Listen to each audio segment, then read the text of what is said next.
That daily dread, you know the feeling, right? The alarm blares, and before your feet even hit the floor, your mind's already racing. Oh, yeah. Crowded trains, the endless traffic, just lost time, mounting frustration, or even maybe a bit of burnout before the day's really started. It's such a common reality, isn't it? That daily journey we just sort of have to do. Exactly. It feels unavoidable. And it's more than just getting from A to B. It's this transition period. And for way too many people, it's just not a positive one. No, it really isn't. It often feels like this unseen drain, mentally, physically. Absolutely. So that really sets the stage. Now let's explore how maybe we can, flip the script a bit, turn that commute from a burden into, well, something else. What if the daily travel didn't have to be such a chore? Right. Could it maybe be a strategic part of your day? A space for, I don't know, peace?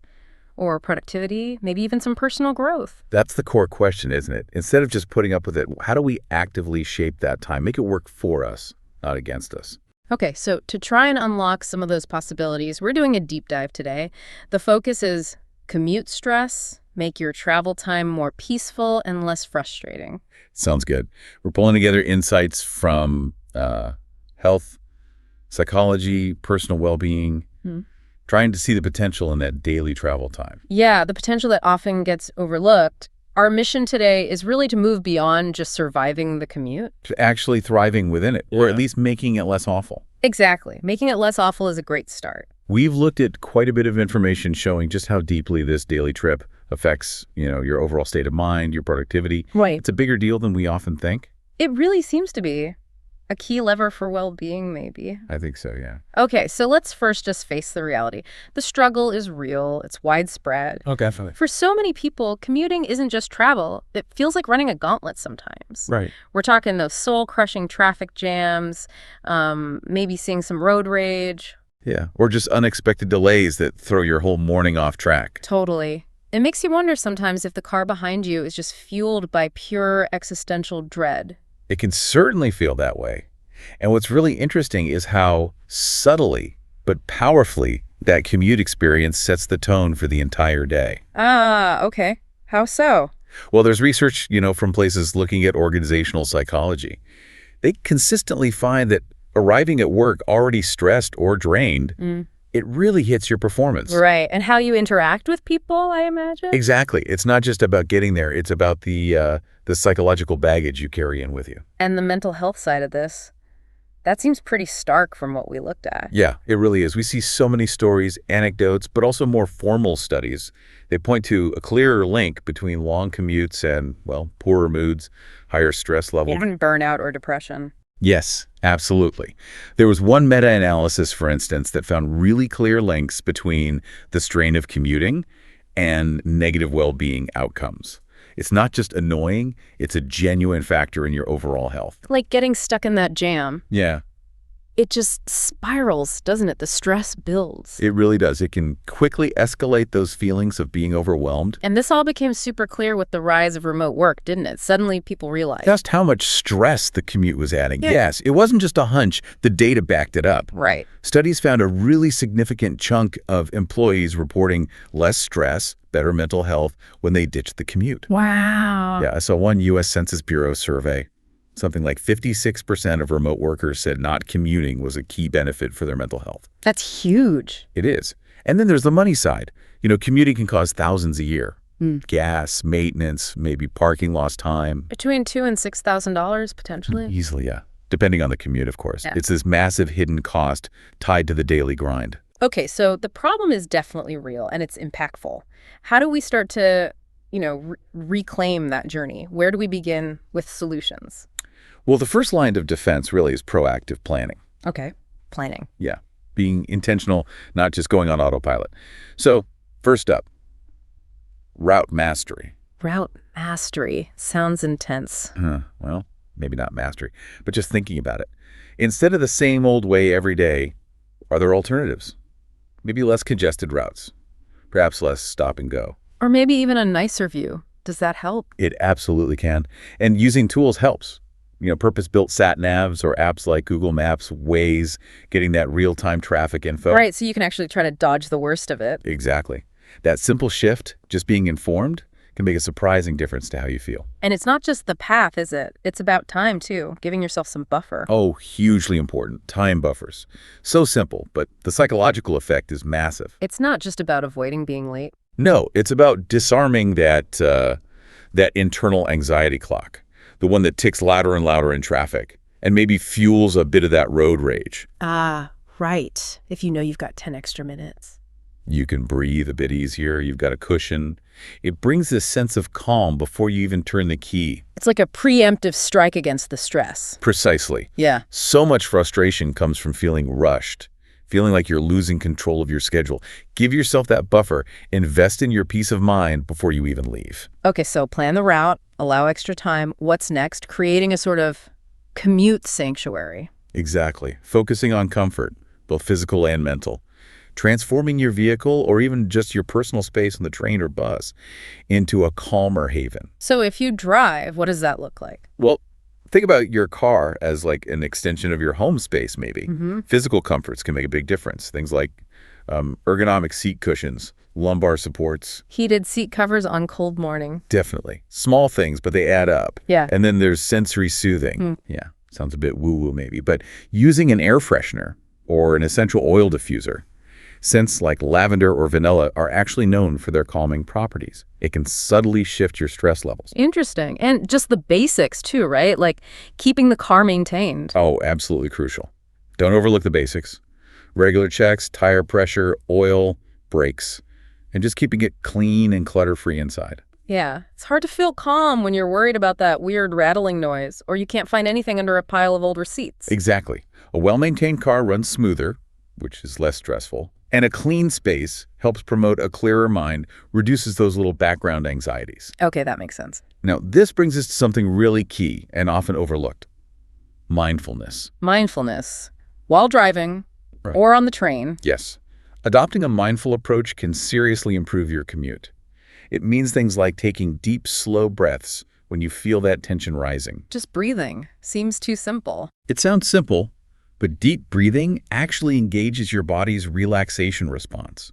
It works. Or try just observing your surroundings, but without judgment.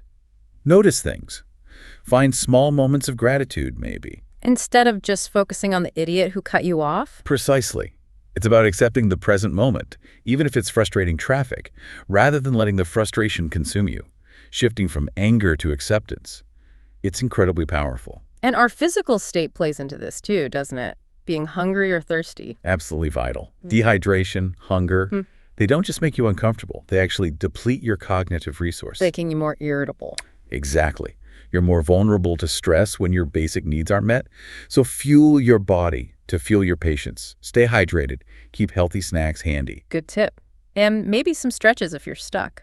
Safely, of course. Yeah, if you're at a complete standstill in traffic, simple stretches for your arms, neck, back, they can release that physical tension that builds up from sitting. So these are all things you can do even when the traffic isn't moving. Taking back some control. That's the essence of it, self-regulation, even when the outside world feels chaotic. Okay, let's shift gears a bit. Optimizing the time itself. Turning those often wasted hours into something useful. Yes, opportunities for productivity or personal growth while you're on the move. And audio seems like the big player here. Oh, the power of audio is immense for commuters. Curate playlists, relaxing music, maybe something upbeat. Dive into podcasts. Get lost in an audiobook. It's not just distraction, is it?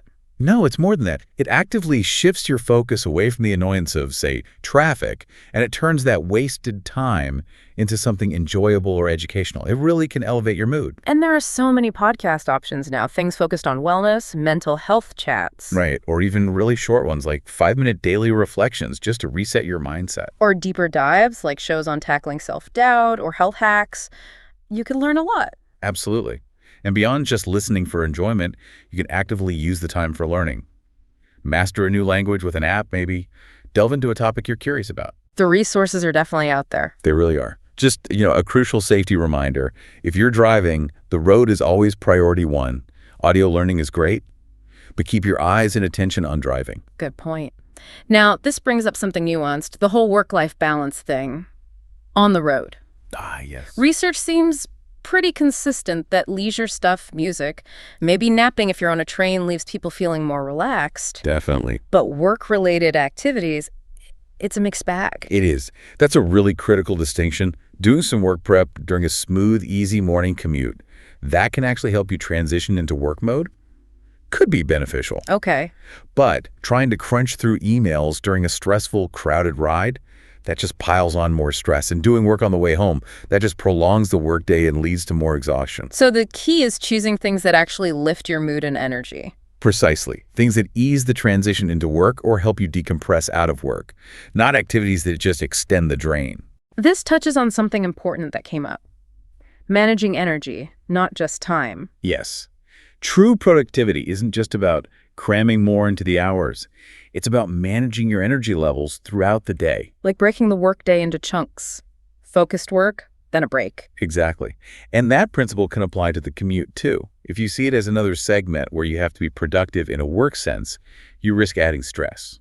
But if you view it as a time to intentionally restore energy, then it becomes truly productive in a much more holistic, sustainable way. Okay, interesting perspective. Finally, let's quickly touch on alternatives. Getting out of the single-person car. Right, which can have multiple benefits. Carpooling, for instance. Better for the planet. Yep, and it reduces your personal driving stress because you share the wheel. Plus, company can make the time go faster, maybe even some team bonding if you carpool with colleagues. A win-win, potentially. Could be. Then there's active commuting, cycling, or walking, especially if you live reasonably close. The benefits there seem huge. Better mood, less stress reported, better fitness. Studies do show active commuters often report higher life satisfaction, better cardiovascular fitness, stronger muscles. Plus, you're cutting emissions. It's a powerful combo. But there was a little nuance there, too, wasn't there? There was. Yeah. It's worth noting some research suggested that walking and cycling could initially raise stress for some people. Maybe worries about road safety or the physical effort. So it's not a magic bullet for everyone. No, it highlights that it's about finding the right fit for you, your route, your fitness level. Electric bikes, for example, can make longer distances more manageable and potentially less stressful. Good point. And what about public transport? Well, if you're on a train or bus, you've basically got free hands and headspace, right? Since you're not driving. Exactly. It's prime time for those personal growth projects, reading, planning your day, or just listening to something worthwhile. You can really optimize that found time. Takes the driving stress right out of the equation. It does. It frees you up. Okay, so wrapping this all up, what's the main takeaway here?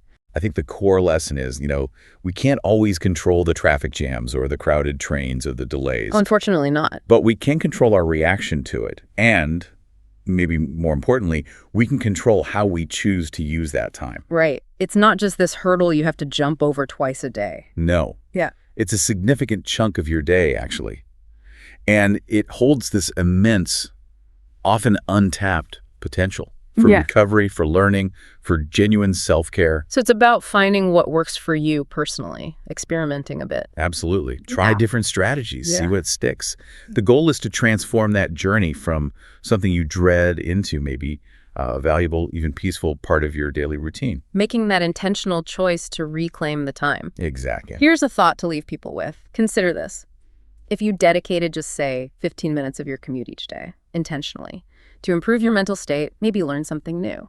How much richer, how much more fulfilled might your life feel by the end of the year? What seemingly small shift could unlock a really big change in how you experience your day? It's a powerful thought, isn't it? Those small, consistent, positive changes, they really add up. They really can. Well, we hope this deep dive has given you some useful tools, some new perspectives maybe, to make your own travel time a bit more peaceful and definitely less frustrating. Keep exploring, keep trying things out. And make every journey count.